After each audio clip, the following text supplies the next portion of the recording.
Welcome to Jermaine_TV, and let's dive into another story.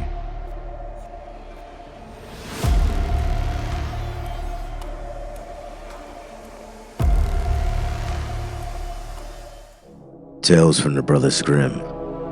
Little Red Cap. Once upon a time there was a sweet little maiden. Whoever laid eyes upon her couldn't help but love her. But it was her grandmother who could never give the child enough. One day she made her a present, a small red velvet cap. And since it was so becoming, and the maiden always wanted to wear it, people only called her Little Red Cap. One day, her mother said to her, "Come, Little Red Cap, take this piece of cake and bottle of wine and bring them to your grandmother. She's sick and weak, and this will strengthen her. Be nice and good and greet her from me. Go directly there and don't stray from the path. Otherwise, you'll fall and break the glass, and your grandmother will get nothing." Little Red Cap promised to obey her mother. Well, the grandmother lived out in the forest, half an hour from the village, and as soon as Little Red Cap entered the forest, she encountered the wolf. However, Little Red Cap didn't know what a wicked sort of an animal he was, and was not afraid of him. "Good day, Little Red Cap," he said. "Thank you kindly, wolf. Where are you going so early, Little Red Cap?" "To grandmother's." "What are you carrying under your apron?" "Cake and wine. My grandmother's sick and weak, and yesterday we baked this cake so it will help her get well." "Where does your grandmother live, Little Red Cap?" "About a quarter of an hour from here in the forest. Her house is under the 3 big oak trees. You can tell it by the hazel bushes," said Little Red Cap. The wolf thought to himself, "What a juicy morsel she'll be for me. Now how am I going to catch her?" Then he said, "Listen, Little Red Cap, haven't you seen the beautiful flowers growing in the forest? Why don't you look around? I believe you haven't noticed how lovely the birds are singing. You march along as if you were going straight to school in the village, and yet it's so delightful out here in the woods." Little Red Cap looked around and saw that the sun had broken through the trees and that the woods were full of beautiful flowers. So she thought to herself, "If I bring grandmother a bunch of flowers, she'll certainly like that. It's still early, and I'll arrive on time." So she plunged into the woods to look for flowers, and each time she plucked one, she thought she saw another even prettier, and ran after it, going deeper and deeper into the forest. But the wolf went straight to grandmother's house and knocked at the door. "Who's there?" "Little Red Cap, I brought you some cake and wine. Open up." "Just lift the latch," the grandmother called. "I'm too weak and can't get up." The wolf lifted the latch and the door sprang open, and he went straight to grandmother's bed and gobbled her up. Next he took her clothes, put them on along with her nightcap, lay down in her bed, and drew the curtains. Meanwhile, Little Red Cap had been running around and looking for flowers, and only when she had as many as she could carry did she continue on her way to her grandmother. She was puzzled when she found the door open, and as she entered the room, it seemed so strange inside that she thought, "Oh my God, how frightened I feel today, and usually I like to be at grandmother's." Then she went to the bed and drew back the curtains. There lay her grandmother, with her cap pulled down over her face, giving her a strange appearance. "Oh grandmother, what big ears you have. The better to hear you with. Oh grandmother, what big eyes you have. The better to see you with. Oh grandmother, what big hands you have. The better to grab you with. Oh grandmother, what a terribly big mouth you have. The better to eat you with." No sooner did the wolf say that than he jumped out of the bed and gobbled up poor Little Red Cap. After the wolf had had the fat chunks in his body, he laid down in bed again, fell asleep, and began to snore very loudly. The huntsman happened to be passing by the house and thought to himself, "The way the old woman's snoring, you better see if something's wrong." He went into the room, and when he came to the bed, he saw the wolf lying in it. He had been searching for the wolf a long time and thought that the beast had certainly eaten the grandmother. Perhaps she still can be saved, he said to himself. I won't shoot. So he took some scissors and cut open the wolf's belly. After he made a couple of cuts, he saw the little red cap shining forth, and after he made a few more cuts, the girl jumped out and exclaimed, "Oh, how frightened I was. It was so dark in the wolf's body." Soon the grandmother emerged alive. Little Red Cap quickly fetched some heavy large stones, and they filled the wolf's body with them. When he awoke and tried to run away, the stones were so very heavy that he fell down at once and died. All three were delighted. The huntsman skinned the fur from the wolf. The grandmother ate the cake and drank the wine that Little Red Cap had brought. And Little Red Cap thought to herself, never again will you stray from the path by yourself and go into the forest when your mother has forbidden it. It has also been told that Little Red Cap returned to her grandmother one day to bring some baked goods. Another wolf spoke to her and tried to entice her to leave the path. But this time Little Red Cap was on her guard. She went straight ahead and told her grandmother that she had seen the wolf, that he had wished her a good day, but that he had such a mean look in his eyes that he would have eaten me if we hadn't been on the open road. Come, said grandmother, we'll lock the door so he can't get in. Soon after, the wolf knocked and cried out, Open up, grandmother. It's Little Red Cap, and I brought you some baked goods. But they kept quiet and didn't open the door. So the wicked wolf circled the house several times and finally jumped on top of the roof. He wanted to wait till evening when Little Red Cap would go home. He intended to sneak after her and eat her up in the darkness. But the grandmother realized what he had in mind. In front of the house was a big stone throw, and she said to the child, Fetch the bucket, Little Red Cap. I cooked sausages yesterday. Get the water they were boiled in and pour them into the throw. Little Red Cap kept carrying the water until she had filled the big throw. Then the smell of sausages reached the nose of the wolf. He sniffed and looked down. Finally, he stretched his neck so far that he could no longer keep his balance on the roof. He began to slip from the roof and fell right into the big throw and drowned. Then Little Red Cap went happily and safely to her home. Tales from the Brothers Grimm. Bluebeard. There was once a man who lived in the forest with his 3 sons and beautiful daughter. One day, a golden coach drawn by 6 horses and attended by several servants came driving up to his house. After the coach stopped, the king stepped out and asked him if he could have his daughter for a wife. The man was happy that his daughter would benefit from such a stroke of good fortune and immediately said yes. There was nothing objectionable about the suitor except for his beard, which was totally blue and made one shudder somewhat whenever one looked at it. At first, the maiden also felt frightened by it and resisted marrying him.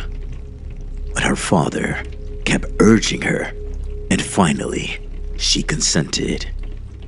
However, her fear was so great that she first went to her brothers and took them aside and said, Dear brothers, if you hear me scream, leave everything standing or lying wherever you are and come to my aid. The brothers kissed her and promised to do this. Farewell, dear sister. If we hear your voice, we'll jump on our horses and soon be at your side. Then she got into the coach, sat down next to Bluebeard, and drove away with him. When she reached his castle, she found everything splendid, and whatever the queen desired was fulfilled. They would have been very happy together if she had only been able to have accustomed herself to the king's blue beard. However, whenever she saw it, she felt frightened. After some time had passed, he said to her, I must go on a long journey. Here are the keys to the entire castle.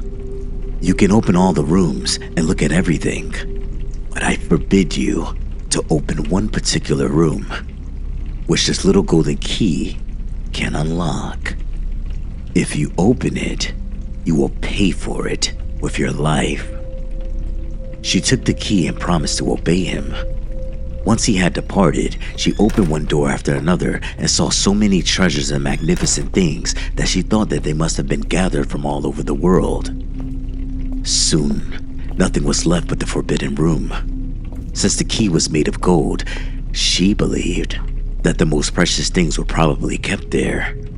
Her curiosity began to gnaw at her, and she certainly would have passed over all the other rooms if she could have only seen what was in this one. At last, her desire became so great that she took the key and went to the room. "Who can possibly see when I open it?" she said to herself. "I'll just glance inside." Then she unlocked the room, and when the door opened, a stream of blood flowed toward her, and she saw dead women hanging all along the walls. Some only skeletons. Her horror was so tremendous that she immediately slammed the door, but the key popped out the lock and fell into the blood.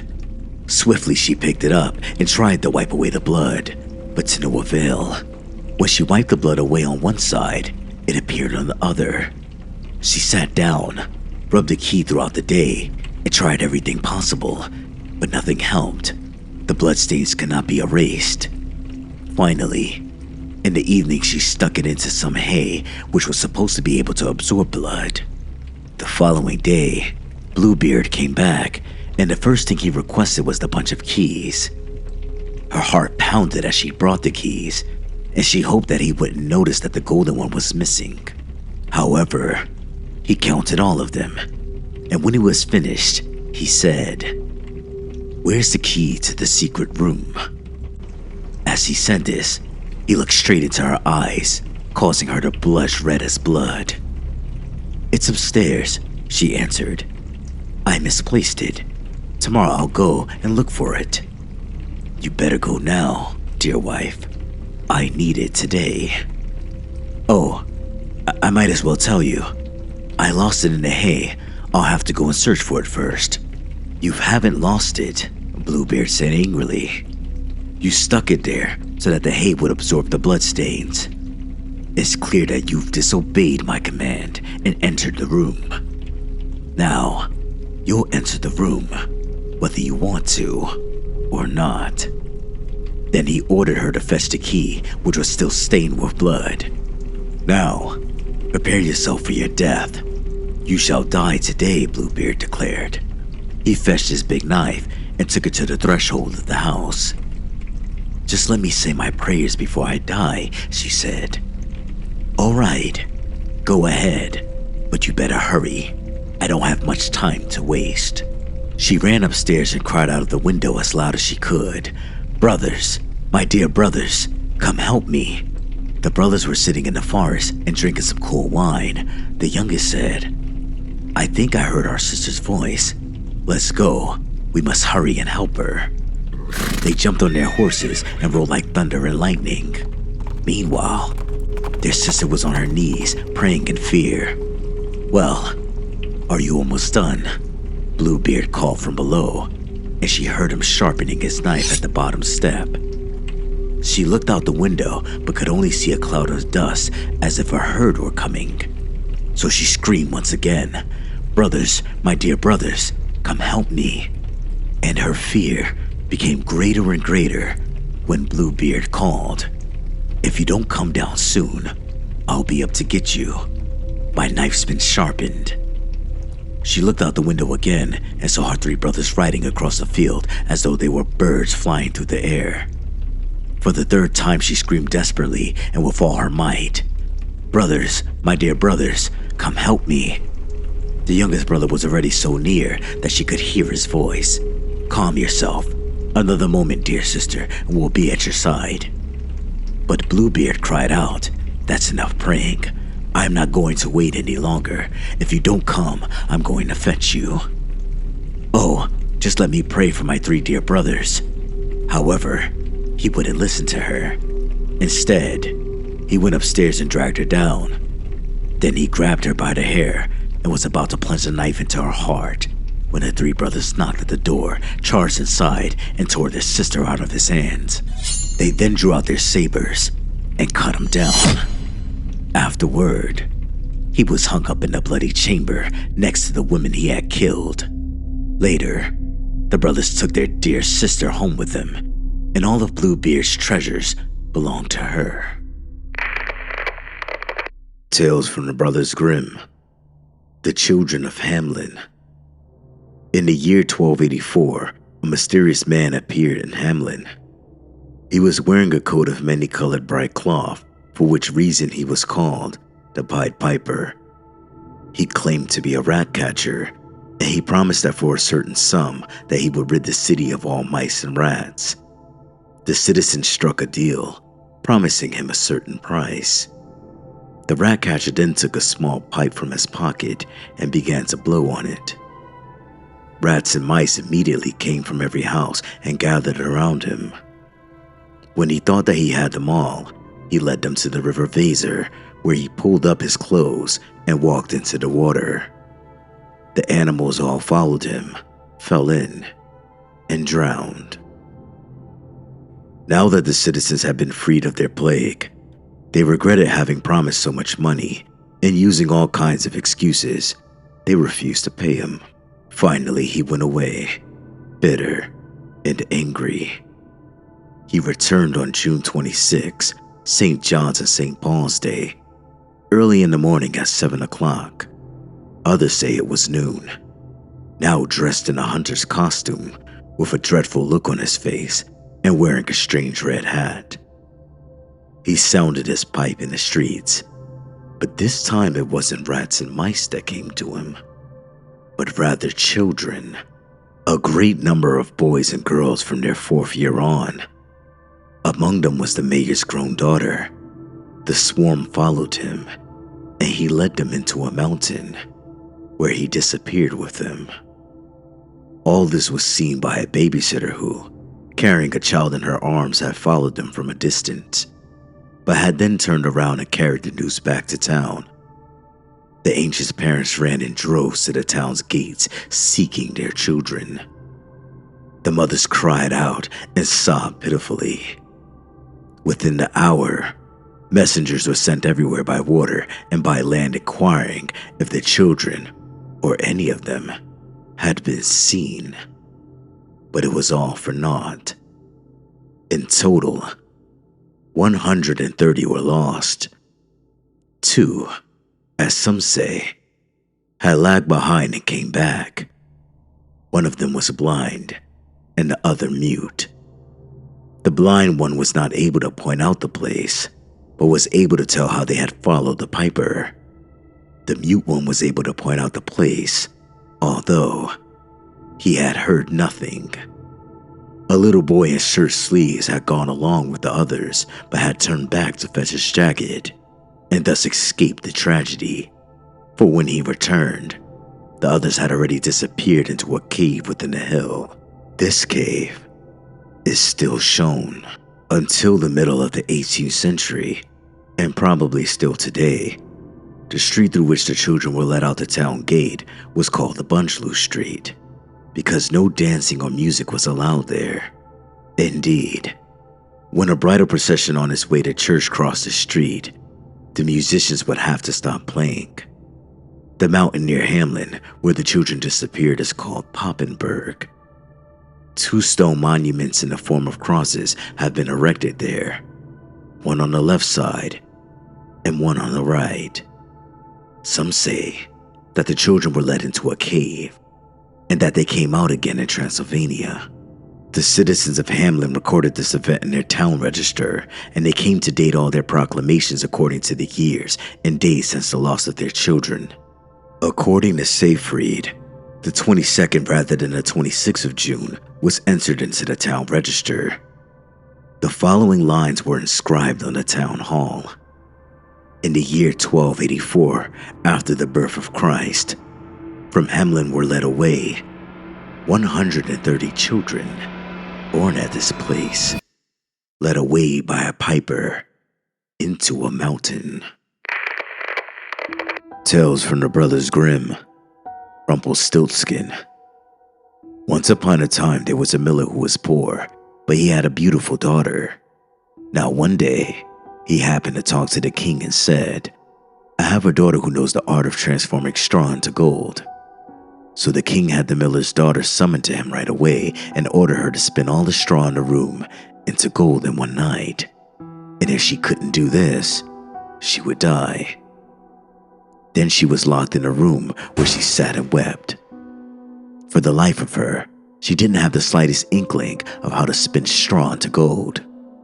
All of a sudden, a little man entered the room and said, "What will you give me if I spin everything into gold?"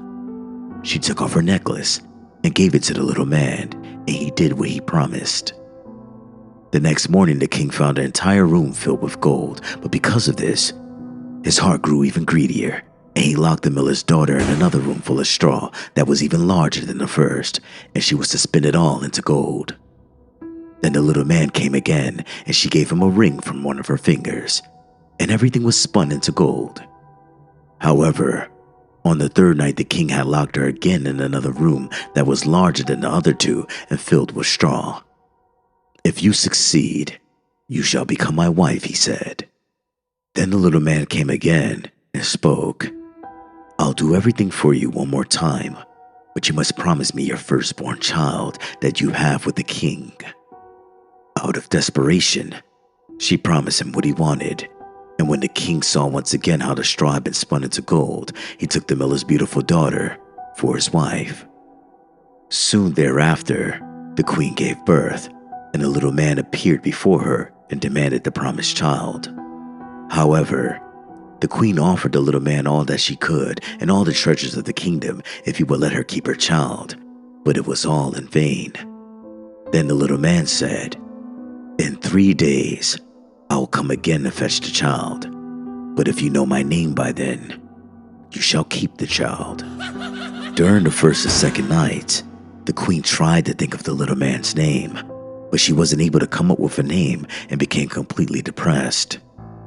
On the third day, however, the king returned home from hunting and told her, "I was out hunting the day before yesterday, and when I went deep into the dark forest, I came upon a small cottage, and in front of the house there was a ridiculous little man hopping around as if he only had one leg, screeching, 'Today I'll brew, tomorrow I'll bake, soon I'll have the queen's namesake. Oh, how hard it is to play my game, for Rumplestiltskin is my name.' When the queen heard this, she rejoiced, and when the dangerous little man came, he asked, 'What's my name, your highness?' She responded first by guessing, 'Is your name Conrad?' 'No.' 'Is your name Henry?' 'No.' 'Is your name Rumplestiltskin?' 'The devil told you that,' the little man screamed, and he ran off full of anger and never returned. Tales from the Brothers Grimm. Rapunzel. Once upon a time, there lived a husband and wife who had been wishing for a child many years, but it had all been in vain. Finally, the woman became pregnant. Now, in the back of their house, the couple had a small window that overlooked the fairy's garden filled with all kinds of flowers and herbs, but nobody ever dared to enter it. One day, however, when the wife was standing at the window and looking down into the garden, she noticed a bed of wonderful Rapunzel. She had a great craving to eat some of the lettuce, and yet she knew that she couldn't get any. So she began to waste away and look wretched. Her husband eventually became horrified and asked what was ailing her. "If I don't get any of the Rapunzel from the garden behind our house, I shall die."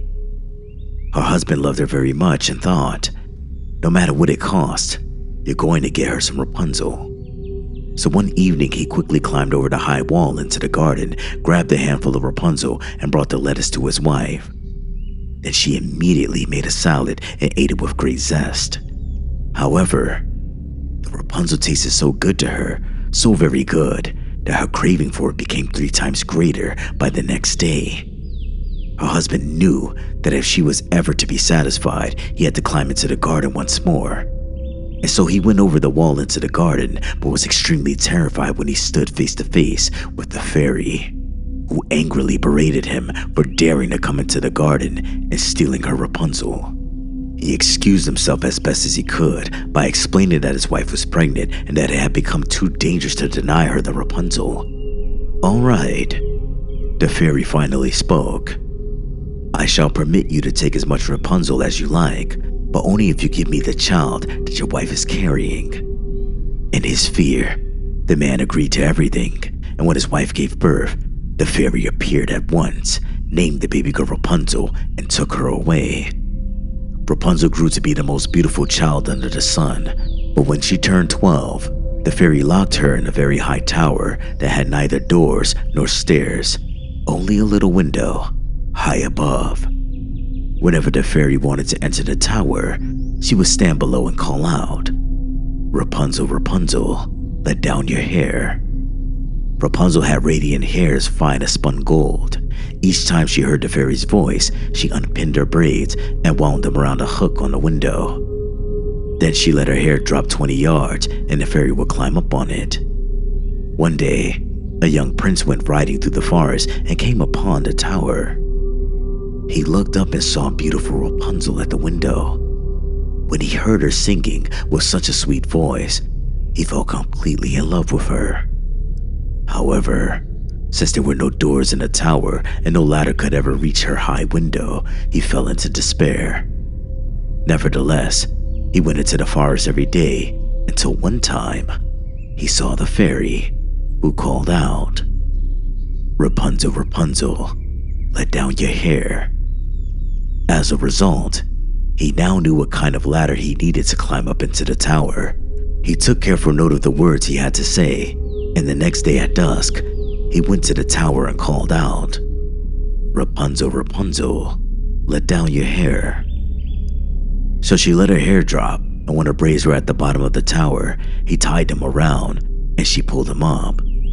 At first, Rapunzel was terribly afraid, but soon the young prince pleased her so much that she agreed to see him every day and pull him into the tower. Thus for a while, they had a merry time and enjoyed each other's company. The fairy didn't become aware of this until one day, Rapunzel began talking and said to her, "Tell me, Mother Gothel, why are my clothes becoming too tight? They don't fit me anymore."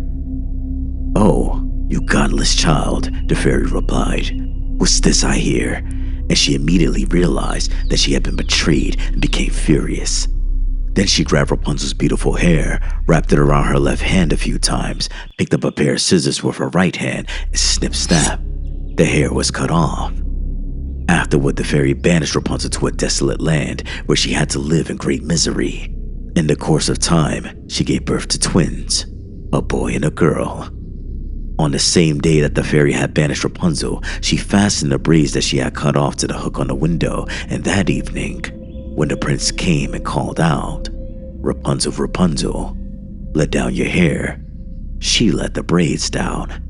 But when the prince climbed up into the tower, he was astonished to find a fairy instead of Rapunzel. "Do you know what, you villain?" the angry fairy said. "Rapunzel is lost to you forever." In his despair, the prince threw himself from the tower. He escaped with his life, but he lost both eyes. Sadly, he wandered around in the forest, eating nothing but grass and roots, and did nothing but weep. Some years later, he made his way to the desolate land where Rapunzel was leading a wretched existence with her children. When he heard her voice, it sounded familiar at first, and then he immediately recognized it. She recognized him too, and embraced him. Two of her tears fell upon his eyes, then his eyes became clear again, and he could see as usual. Tales from the Brothers Grimm. The Robber Bridegroom. A princess was pledged to marry a prince, and he asked her many times to come once and visit him in his castle. But since the way to the castle led through a large forest, she continually refused because she feared she might lose her way.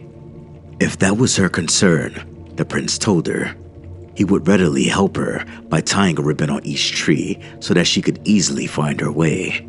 Nevertheless, she tried to postpone the trip for some time since she inwardly dreaded it. Finally, she couldn't make any more excuses and had set out one day on a journey. It took her the entire day to walk through a long forest. When she finally arrived at the large house, everything was quiet inside, and only an old woman sat in front of the door. "Can you tell me whether the prince, my bridegroom, lives here?" "It's good, my child, that you have come now," responded the old woman, "because the prince is not at home. Before your arrival, I had to fetch water and pour it into a large kettle. They want to kill you, and afterward, they'll cook and eat you." Just as she was saying this, the prince could be seen returning from the robbery with his villainous band of robbers. Fortunately, the old woman took pity on the princess because of her youth and beauty, and before anyone had noticed her, she said, "Quick, go down into the cellar and hide yourself behind a large barrel." No sooner did the princess dash down into the cellar than the robbers also went down there, dragging an old woman who they had captured. The princess saw clearly that it was her grandmother, for she could see everything that happened from her corner without being noticed. The robbers grabbed hold of the grandmother, killed her, and pulled off all her rings from her fingers, one after the other. However, the gold ring on one of her fingers wouldn't come off. So one of the robbers took a hatchet and chopped off the finger, but the finger sprang behind the barrel and fell right into the prince's lap. After the robbers had searched in vain for the finger for a long time, one of them spoke out. "Has anyone looked behind the large barrel?" "It's better if we continue searching when there's more light," another said. "Early tomorrow morning, we'll continue looking. Then we'll soon find the ring." Soon thereafter, the robbers lay down to sleep in the cellar, and as they were sleeping and snoring, the bride came out from behind the barrel. The robbers were lying there all in a row, and she had to step over the sleeping men until she came to the door. She cautiously entered the rooms in between, and she was constantly afraid that she might wake someone. But fortunately, nothing happened. And once she reached the outside door and was in the forest again, she followed the ribbons, for the moon shone brightly up to the time she managed to reach her home. She told her father everything that had happened to her, and he immediately gave orders for an entire regiment to surround the castle as soon as the bridegroom was to arrive. The soldiers did as he ordered. Then the bridegroom came the same day and asked right away why the princess had not come to see him as she had promised to do. Then she said, "I had such a beautiful dream. I dreamt I came to a house where an old woman was sitting in front of the door, and she said to me, 'What a good thing it is, my child, that you have come now because nobody is home.' And I must tell you, I had to carry water to a large kettle. They want to kill you and then boil and eat you." And as she was speaking, the robbers came home. Then before anyone could notice, the old woman said, "Quick, go down into the cellar and hide behind a large barrel." No sooner did I hide behind the barrel than the robbers came down the cellar stairs and dragged an old woman with them. Then they grabbed a hold of her and murdered her. After they had murdered the old woman, they pulled off all the rings from her fingers, one after another. But they couldn't pull off the gold ring from one of the fingers. So one of the robbers grabbed a hatchet and chopped off the finger, which flew into the air and fell behind the barrel, right onto my lap. And here is the finger. Upon saying this, the princess suddenly drew the finger from her pocket. When the bridegroom heard and saw all of this, he became chalk white from fright. He immediately thought of fleeing and jumped through the window. However, there were guards standing beneath the window. They caught the bridegroom and his entire band of robbers. All of them were executed as payment for their villainy. Tales from the Brothers Grimm. Hansel and Gretel. A poor woodcutter lived on the edge of a large forest. He didn't have a bite to eat and barely provided the daily bread for his wife and two children, Hansel and Gretel. It reached a point when he couldn't even provide that anymore. Indeed, he didn't know how to solve this predicament. One night as he was tossing and turning in bed because of his worries, his wife said to him, "Listen to me, husband. Early tomorrow morning, You're to take both the children and give them each a piece of bread. Then lead them into the middle of the forest where it's most dense. After you build a fire for them, go away and leave them there. We can no longer feed them." "No, wife," the man said. "I don't have the heart to take my children and abandon them to wild beasts, for they'll soon come and tear them apart in the forest." "If you don't do that," his wife responded, "we shall have all starved to death." She didn't give him any peace until he said yes. The two children were still awake because of their hunger, and they had heard everything that their mother said to their father. Gretel thought, "Now it's all over for me," and began to weep pitiful tears. But Hansel spoke, "Be quiet, Gretel. Don't get upset. I'll find a way to help us." Upon saying this, he got up, put his little jacket on, opened the bottom half of the door, and crept outside. The moon was shining very brightly, and the white pebbles glittered in front of the house like pure silver coins. Hansel stooped down to the ground and stuffed his pockets with as many pebbles as he could fit in. Then he went back into the house. "Don't worry, Gretel. Just sleep quietly." And he laid down again in his bed and fell asleep. Early the next morning, before the sun had even begun to rise, their mother came and woke the two children. "Get up, children. We're going into the forest. Here's a piece of bread for each of you, but be smart and don't eat it until noon." Gretel put the bread under her apron because Hansel had the pebbles in his pocket. Then they all set out together into the forest. After they had walked a while, Hansel stopped still and looked back at the house.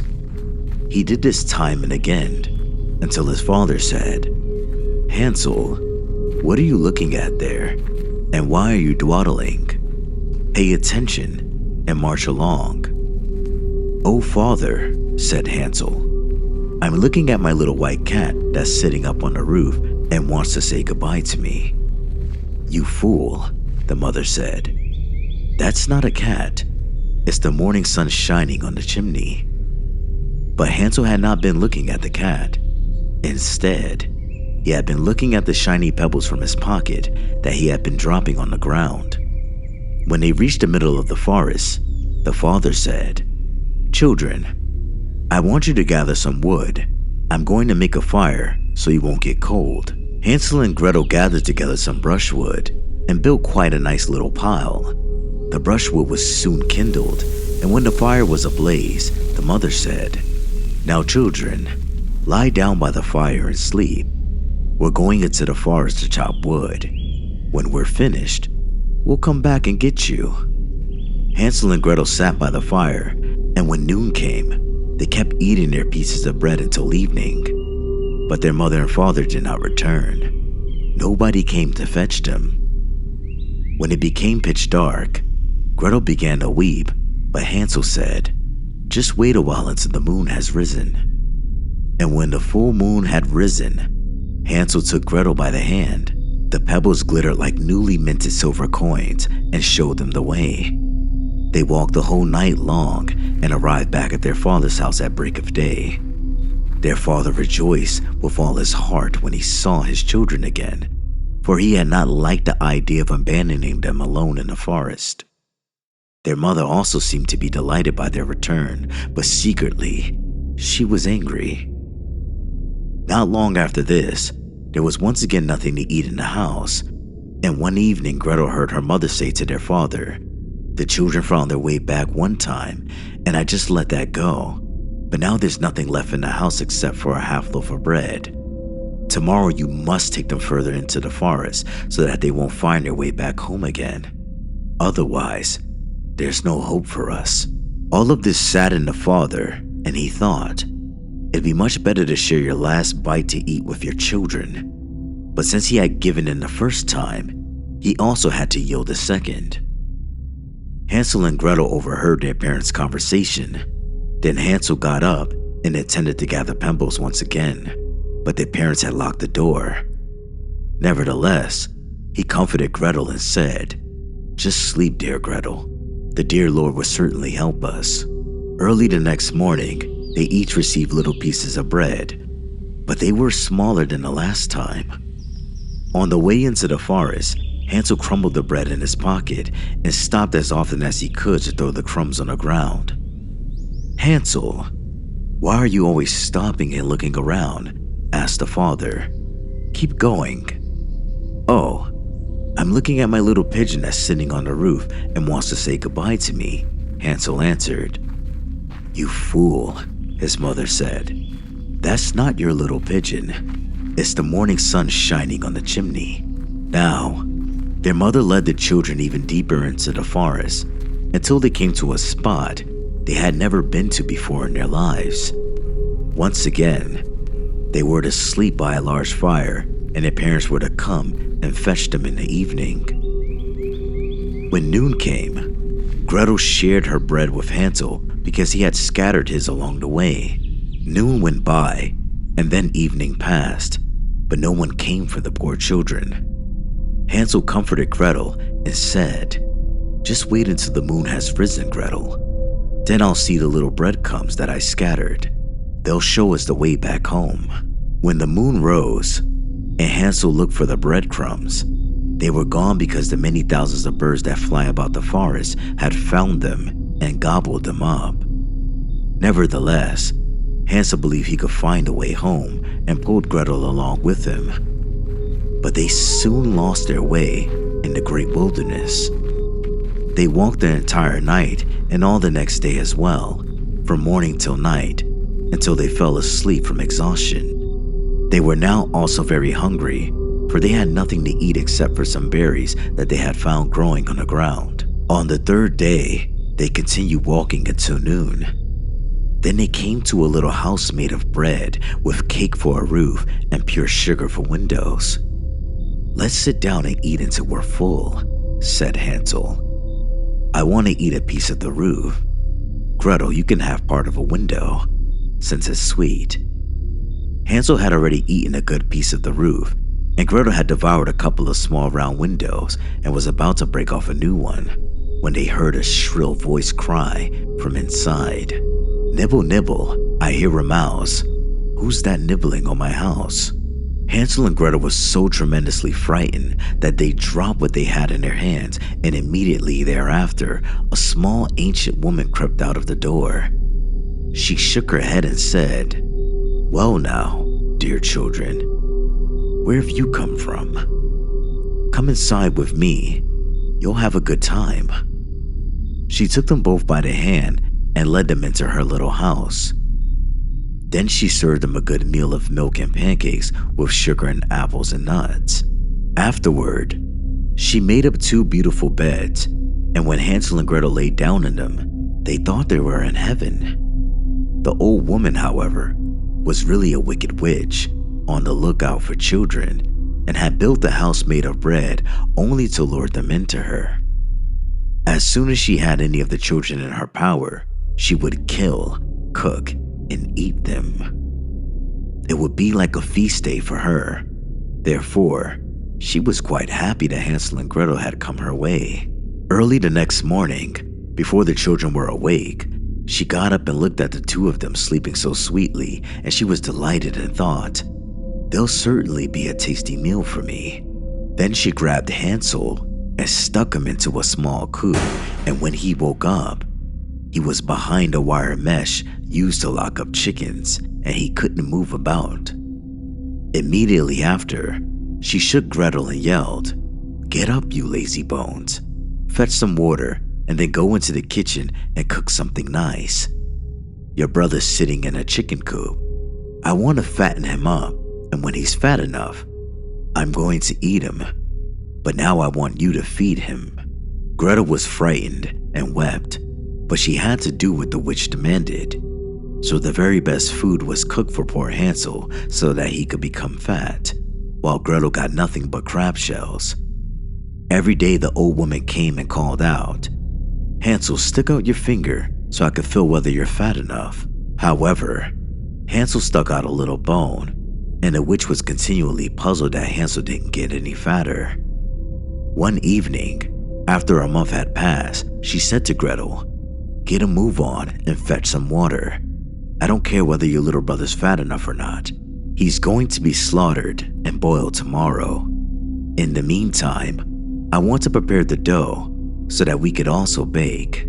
So Gretel went off with a sad heart and fetched the water in which Hansel was to be boiled.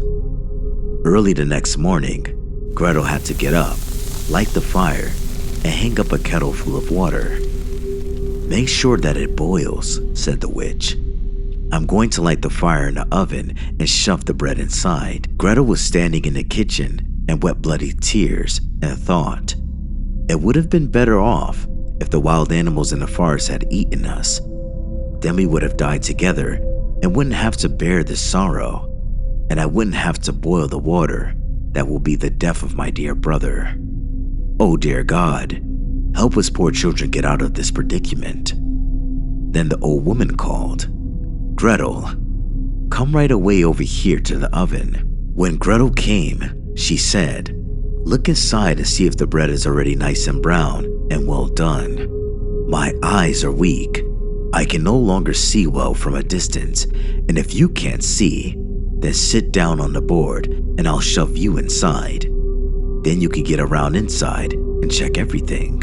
The witch wanted to shut the oven door once Gretel was inside, for she wanted to bake her in a hot oven and eat her too. This is what the wicked witch had planned and why she had called the girl. But God inspired Gretel and she said, "I don't know how to do it. First you show it to me. Sit down on the board and I'll shove you inside."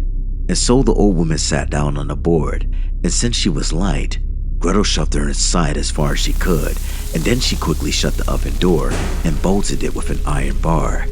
The old woman began to scream and groan in the hot oven. But Gretel ran off, and the witch was miserably burned to death. Meanwhile, Gretel went straight to Hansel and opened the door to the coop. After Hansel jumped out, they kissed each other and were glad. Their entire house was full of jewels and pearls, so they filled their pockets with them. Then they went off and found their way home. Their father rejoiced when he saw them again. He hadn't spent a single happy day since his children had been away. Now he was a rich man. However, the mother had died. Tales from the Brothers Grimm. The Stolen Pennies. One day a father was sitting at a table with his wife and children and a good friend who was visiting him, and they were having their noonday meal. As they were sitting there, the clock struck 12, and the visitor saw the door open and a pale child dressed in snow-white clothes enter. He didn't look around or say anything, but went silently into the next room. Shortly thereafter, he returned and went away just as quietly as he had entered. On the second and third day, the child came again. Finally, the visitor asked the father who the beautiful child was that entered the room every day at noon. The father answered that he knew nothing about him. He hadn't seen anything. The next day as the clock struck noon, the child entered again, and the visitor pointed the child out to the father, but he didn't see the boy. Neither did the mother, nor the children. The visitor stood up, went to the door, opened it a little, and looked inside. There he saw the pale child sitting on the floor, digging and rummaging in the cracks of the floorboard. However, as soon as the child noticed the visitor, he disappeared. Now the visitor told the family what he had seen and gave an exact description of the boy. The mother was then able to recognize the child and said, "Alas, it's my own dear child who died 4 weeks ago." Then they ripped up the floorboards of the floor and found 2 pennies that the boy had received from his mother at one time to give a poor man. But the child had thought, "You can buy yourself a biscuit for that." Therefore, he had kept the pennies and had hidden them in the cracks of the floor. This is why he hadn't been able to rest in his grave and had come back every day at noon to look for the pennies. So the parents gave the money to a poor man, and after that, the little child was never seen again. Tales from the Brothers Grimm. The Hand with the Knife. There once was a little girl who had 3 brothers, and the boys meant the world to her mother. Yet the little girl was always neglected, treated badly, and forced to go out early in the morning every day to dig up peat from the dry ground on the heath, which they had used for making fires and cooking. To top it all off, she was given an old blunt shovel to perform this nasty work. But the little girl had an admirer who was an elf and lived in a hill near her mother's house. Whenever she went by the hill, she would stretch out his hand from the rocky slope and offer her a knife that had a miraculous power and could cut through anything. She used this knife to cut out the peat and would finish her work quickly. Then she would return home happily with the necessary load, and when she walked by the rocky slope, she would knock twice, and the hand would reach out and take back the knife. When the mother noticed how swiftly and easily she came back home with the peat, she told the girl's brothers that there must be someone helping her. Otherwise, it would be impossible for her to complete the work so fast. So the brothers crept after her and watched her receive the magic knife. They overtook her and forced her to give it to them. Then, they returned to the rocky slope, not the way she had always done, and when the good elf stretched out his hand, they cut it off with his very own knife. The bloody arm drew back, and since the elf believed that his beloved had betrayed him, he was never seen after that. Tales from the Brothers Grimm. The Companionship of the Cat and Mouse. A cat and mouse wanted to live together, so they set up a common household. They also prepared for the winter and bought a little jar of fat. But since they didn't know of a better and safer place to put it in, they stuck it under the altar in the church where it was supposed to stay until they needed it. Now, it wasn't long before the cat felt a craving for the fat and went to the mouse and said, "Listen, little mouse. My cousin has asked me to be a godfather for her child. She gave birth to a baby boy, white with brown spots. I'm told to hold him at the christening. Would you mind letting me go out today and taking care of the house by yourself?" No, answered the mouse. "Go there, and when you get something good to eat, think of me. I sure would like a drop of that sweet red christening wine." But the cat went straight to the church and licked up the skin off the top of the fat. Then he strolled around the city and didn't return home until evening. "You must have enjoyed yourself very much," said the mouse. "What name did they give the child?" "Skin Off," the cat answered. "Skin Off? That's a strange name. I've never heard of it before." Soon thereafter, the cat felt another craving and went to the mouse and said, "I've been asked to be a godfather once more. The child has a white ring around his body. I can't refuse. You must do me a favor and look after the house." The mouse consented, and the cat went and ate up half the jar of fat. When he returned home, the mouse asked, "What name was this godchild given?" "Half gone." "Half gone? You don't say. I've never heard of such a name. I'm sure it's not on the list of proper baptismal names."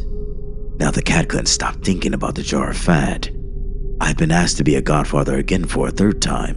The child's all black and has white paws.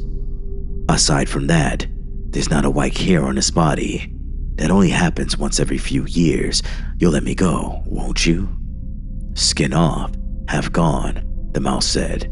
"Those are really curious names. I'm beginning to wonder about them. Even so, go ahead." The mouse cleaned the house and put it in order. Meanwhile, the cat ate up the rest of the fat in a jar and came home stout as stuff late at night. "What's the name of the third child?" "All Gone." "All Gone? Hey now, that's the most suspicious of all the names," said the mouse. "All Gone? What's it supposed to mean? I've never seen it in print." Upon saying that, the mouse shook her head and went to sleep. Nobody called upon the cat to become a godfather for the fourth time. However, soon winter came, and there was nothing more to be found outside. So the mouse said to the cat, "Come, let's go to our supply that we stuck beneath the altar in the church." But when they arrived there, the jar was completely empty. "Oh," said the mouse, "now I know what's happened. It's as clear as day. You ate it all up when you went to serve as a godfather. First the skin, then half, then..." "Shut up," yelled the cat. "One more word and I'll eat you up." "All Gone. was already on the tip of the poor mouse's tongue. No sooner did she say it than the cat jumped on her and swallowed her all up in one gulp. Tales from the Brothers Grimm, The 7 Ravens. There was once a man who had 7 sons but no daughter yet. However dearly he wished for one. At last, his wife gave him good reason to hope for another child, and when the baby was born, it was a girl. The couple were overjoyed, but the child was small and sickly and had to be given immediate baptism because she was so weak. Her father sent one of the boys in haste to fetch water from the well for her baptism. The other 6 brothers went with him, and because each of them wanted to be the first to draw water, they were jostling each other, and the jug they had bought fell into the well. So there they stood and didn't know what to do. None of them dared to go home. When they didn't come back, their father was impatient and said, "I'm sure those godless boys have been playing some game and forgotten about the water." He was afraid that the little girl would die unbaptized, and he cried in anger, "I wish those boys were all turned into ravens." As soon as he said those spoken words, he heard a whirring in the air above his head, looked up, and saw 7 pitch-black ravens rise from the ground and fly away. The parents couldn't undo the wish now, and sad as they were to lose their 7 sons, they found some comfort in their dear little daughter, who quickly recovered her health and grew up to be more beautiful every day. For a long time, she didn't even know that she ever had brothers, because her mother and father were careful not to mention them, until one day, by chance, she overheard people talking about her, saying that she was certainly a beautiful girl, but her 7 brothers' misfortune was really her fault. Then she was very sad, went to her father and mother, and asked if she ever had brothers and what had become of them. Now her parents couldn't keep the secret any longer, but they told her it was heaven's will, and her birth had only been the innocent cause of it. However, the story weighed on the girl's mind every day, and she decided that she must break the spell on her brothers. She could not rest until she set off in secret to go out into the wide world, track down her brothers wherever they might be, and break the spell on them at any price. She took nothing with her but a little ring as a memento of her parents, a loaf of bread to satisfy her hunger, a jug of water to quench her thirst, and a little chair to sit on when she felt tired. The girl went on, a long, long way, all the way to the end of the world. Then she came to the sun, but the sun was hot and fierce and ate children. The girl hurried away and went to the moon, but the moon was cold and cruel and evil, and said on seeing the child, "I smell human flesh." Then she went away in a hurry and came to the stars, who were kind to her. They were all sitting on their own little chairs, but the morning star stood up, gave the girl a chicken bone, and said, "Your brothers are in the glass mountain, and you will need this chicken bone to unlock it." The gate was locked, and she was going to take out the chicken bone, but when she undid the piece of cloth, it was empty. She had lost her present from the kindly stars. What was she to do now? She wanted to save her brothers, but she had no chicken bone to let her into the glass mountain. So the good little sister took a knife, cut off one of her little fingers, put it in a keyhole, and the gate opened easily. When she had gone through the gateway, a little dwarf came to meet her, saying, "What are you looking for, my child?" "I'm looking for my brothers, the 7 ravens," she replied. "My masters, the ravens, are not at home," said the dwarf. "But if you would like to wait for them, come in." Then the dwarf brought in a meal he had prepared for the 7 ravens. He served it out on 7 little plates, poured their drink into 7 little goblets, and their sister ate a morsel from every plate and drank a sip from every goblet. But she dropped the ring she had brought from home into the last little goblet. Suddenly, she heard a whirring and rushing in the air, and the dwarf said, "Here come my masters, the ravens, flying home." They came in, went to the table to eat and drink, and looked at their little plates and their little goblets. And they said, one after another, "Who's been eating my plate? Who's been drinking from my goblet? some human mouth has been here. But when the seventh came to the bottom of his goblet, the ring rolled towards him, and he recognized it as a ring that had belonged to his father and mother. If only our little sister were here, then God willing the spell on us would be broken. The girl was hiding behind the door and listening. On hearing that, she came forward, and all the ravens returned to human form.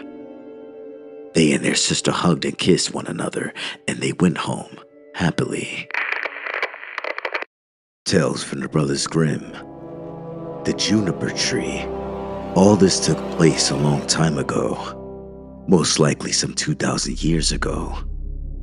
There was a rich man who had a beautiful and pious wife, and they loved each other very much.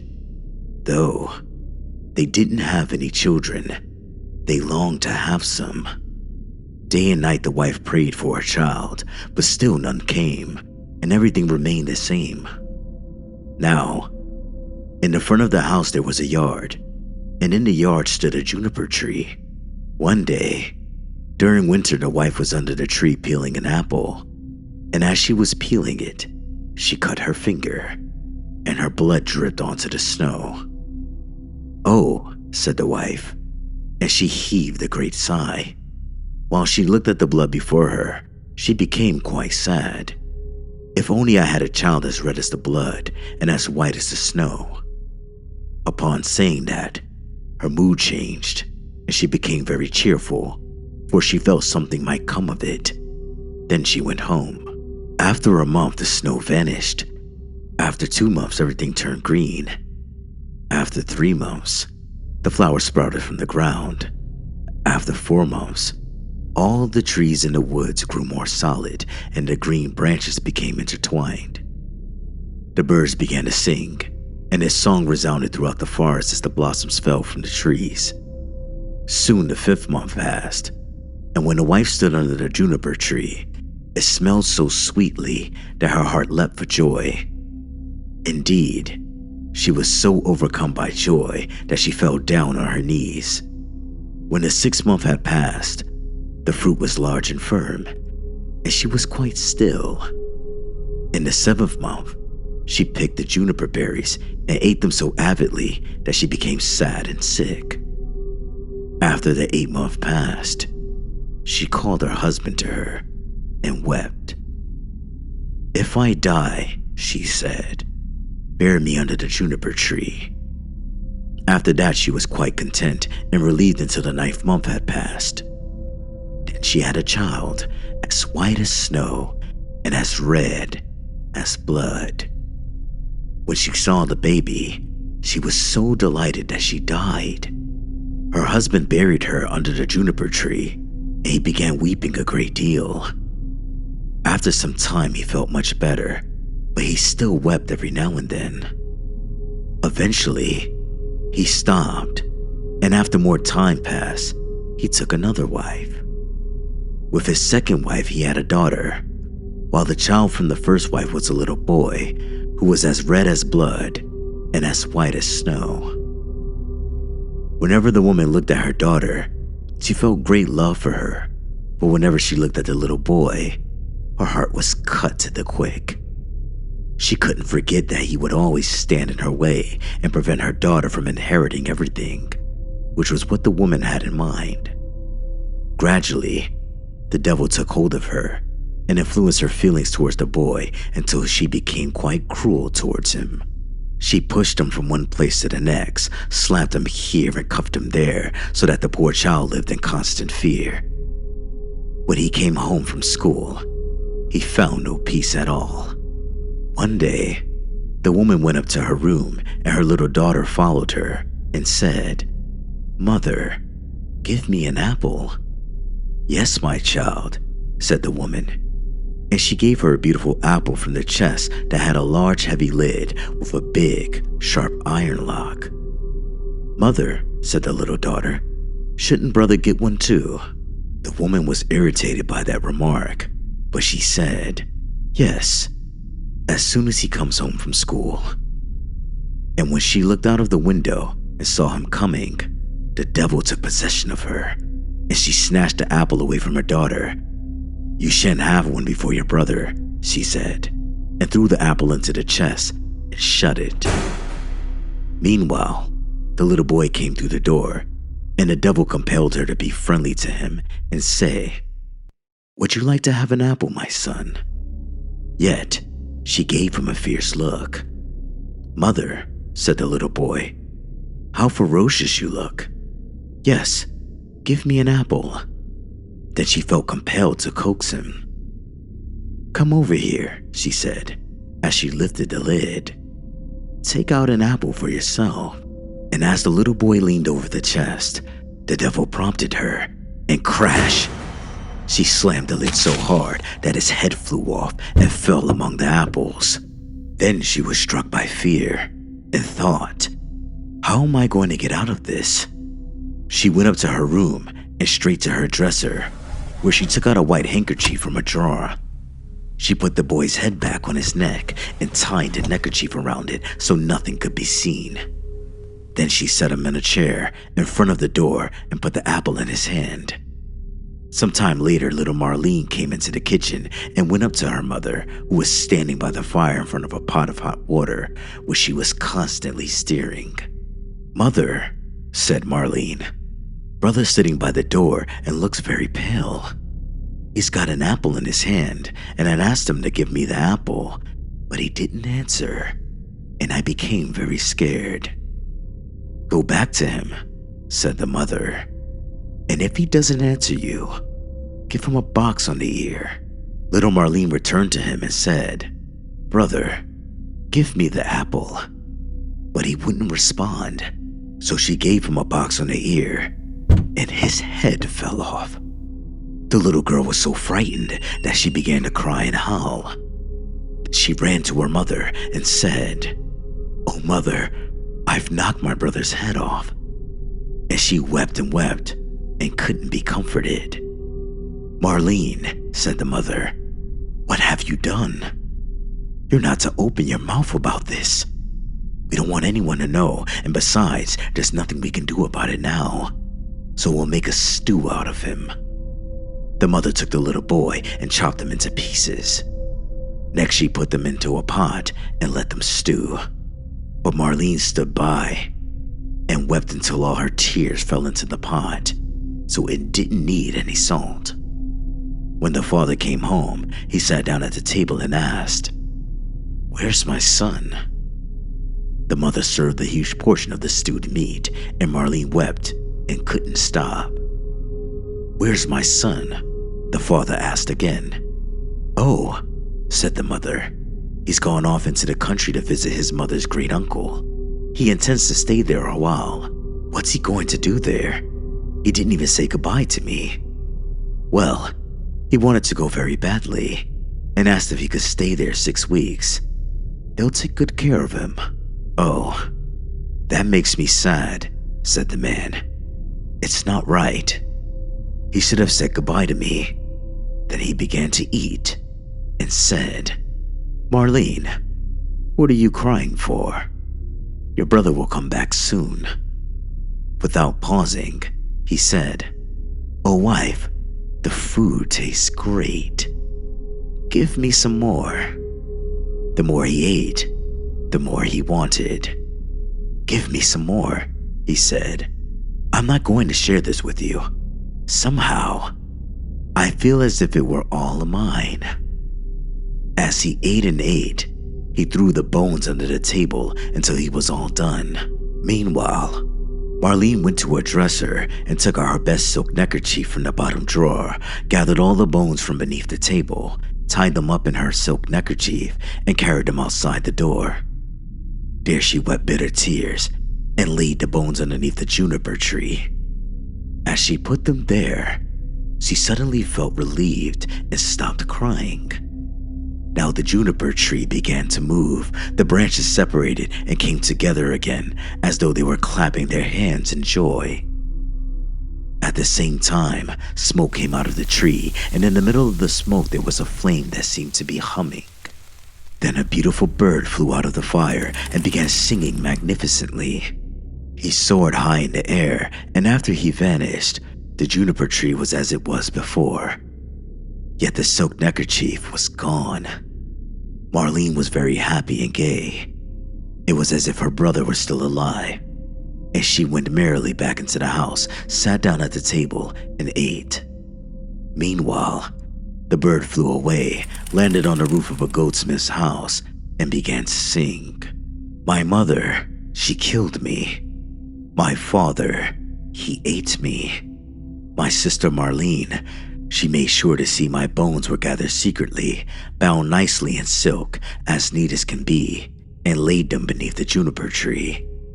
Tweet, tweet, what a lovely bird I am. The goldsmith was sitting in his workshop making a golden chain. When he heard the bird singing on his roof, he thought the song was very beautiful. Then he stood up, and as he walked across the threshold, he lost a slipper. Still, he kept on going, right into the middle of the street with only one sock and a slipper on. He was also wearing his apron, and in one of his hands he held the golden chain, and the other his tongs. The sun was shining brightly on the street as he walked, and then he stopped to get a look at the bird. Bird, he said, how beautifully you sing. Sing me that song again. No, said the bird. I never sing twice for nothing. Give me the golden chain, and I'll sing it for you again. All right, said the goldsmith. Here's the golden chain. Now sing the song again. The bird swooped down, grasped the golden chain in his right claw, went up to the goldsmith, and began singing. My mother, she killed me. My father, he ate me. My sister Marlene, she made sure to see my bones were gathered secretly, bound nicely in silk, as neat as can be, and laid them beneath the juniper tree. Tweet, tweet, what a lovely bird I am. Then the bird flew off to a shoemaker, landed on his roof, and sang. My mother, she killed me. My father, he ate me.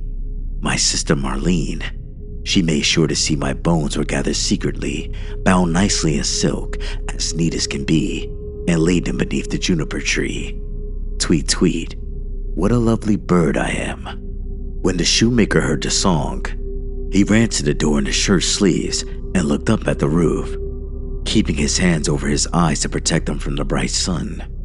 Bird, he said, how beautifully you sing. Then he called into the house, Wife, come out here for a second. There's a bird up there. Just look, how beautifully he sings. Then he called his daughter and her children and the journeyman apprentices and maid. They all came out running into the street and looked at the bird and saw how beautiful he was. He had bright red and green feathers, and his neck appeared to glisten like pure gold, while his eyes sparkled in his head like stars.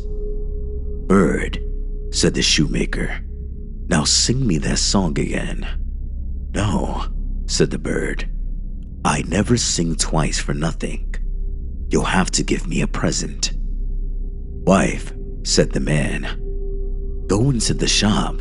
There's a pair of red shoes on the top shelf. Get them for me. His wife went and fetched the shoes. There, said the man, now sing the song again. The bird swooped down, grasped the shoes in his left claw, flew back up on the roof, and sang. My mother, she killed me. My father, he ate me. My sister Marlene, she made sure to see my bones were gathered secretly, bound nicely in silk, as neat as can be, and laid them beneath the juniper tree. Tweet, tweet, what a lovely bird I am. When the bird finished the song, he flew away. He had the chain in his right claw and the shoes in his left, and he flew far away to a mill. The mill went clickety-clack, clickety-clack, clickety-clack. The miller had 20 men sitting in the mill, and they were hewing a stone. Their chisels went click-clack, click-clack, and the mill kept going clickety-clack, clickety-clack. The bird swooped down and landed on a linden tree outside the mill and sang. My mother, she killed me. Then one of the men stopped working. My father, he ate me. Then 2 more stopped and listened. My sister Marlene, she made sure to see. Then 4 more stopped. My bones were gathered secretly, bound nicely in silk, as neat as can be. Now only 8 kept chiseling, and laid them beneath. Now only 5, the Juniper Tree. Now only 1, tweet tweet, what a lovely bird I am. Then the last one also stopped and listened to the final words. Bird, how beautifully you sing. Let me hear that too. Sing your song again for me. No, said the bird.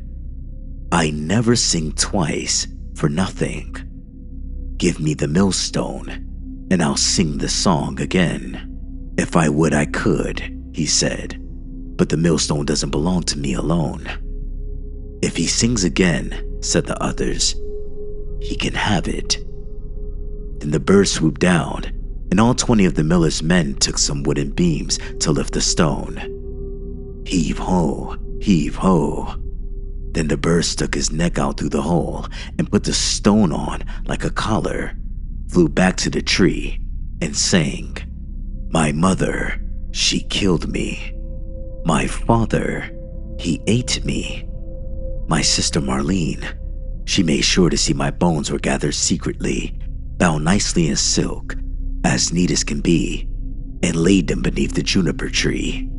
Tweet tweet, what a lovely bird I am. After the bird had finished his song, he spread his wings, and in his right claw he had the chain, in his left the shoes, and around his neck the millstone. Then he flew away to his father's house. The father, mother, and Marlene were sitting at the table in the parlor, and the father said, Oh, how happy am I? I just feel so wonderful. Not me, said the mother. I feel scared as if a storm were about to erupt. Meanwhile, Marlene just sat there and kept weeping. Then the bird flew up, and when he landed on the roof, the father said, Oh, I'm in such good spirits. The sun's shining so brightly outside, and I feel as though I were going to see an old friend again. Not me, said his wife. I'm so frightened that my teeth are chattering. I feel as if a fire were running through my veins. She tore open her bodice while Marlene sat in a corner and kept weeping. She had her handkerchief in front of her eyes and wept until it was completely soaked with tears. The bird swooped down on the juniper tree, where he perched on a branch and began singing. My mother, she killed me. The mother stopped her ears, shut her eyes, and tried not to see or hear anything. But there was a roaring in her ears like a turbulent storm, and her eyes burned and flashed like lightning. My father, he ate me. Oh, mother, said the man. Listen to that beautiful bird singing so gloriously. The sun's so warm and it smells like cinnamon. My sister Marlene made sure to see. Then Marlene laid her head on her knees and wept and wept. But the man said, I'm going outside. I must see the bird close up. Oh, don't go, cried the wife. I feel as if the whole house was shaking and about to go up in flames. Nevertheless, the man went out and looked at the bird. My bones were gathered secretly, bound nicely in silk, as neat as can be, and laid beneath the juniper tree. Tweet tweet, what a lovely bird I am. After ending his song, the bird dropped the golden chain, and it fell around the man's neck just right, so that it fit him perfectly. Then he went inside and said, Look how lovely the bird is. He gave me this beautiful golden chain, and he's just as beautiful as well. But the woman was petrified and fell to the floor. Her cap slipped off her head, and the bird sang again. My mother, she killed me. Oh, I wish I were 1,000 feet beneath the earth so I wouldn't have to hear this. My father, he ate me. Then the woman fell down again, as if she were dead. My sister Marlene, she made sure to see. Oh, said Marlene, I want to go outside too and see if the bird will give me something. Then she went out. My bones were gathered secretly, bound nicely in silk, as neat as can be. All at once, the bird threw her the shoes and laid them beneath the juniper tree. Tweet, tweet. What a lovely bird I am. Marlene felt cheerful and happy. She put on the new red shoes and danced a skip back into the house. Oh, she said, I was so sad when I went out, and now I feel so cheerful. That certainly is a splendid bird. He gave me a pair of red shoes as a gift. Not me, said the wife, who jumped and her hair flared up like red-hot flames. I feel as if the world were coming to an end. Maybe I'd feel better if I went outside. As she went out the door, the bird flew the millstone down on her head and she was crushed to death. The father and Marlene heard the crash and went outside.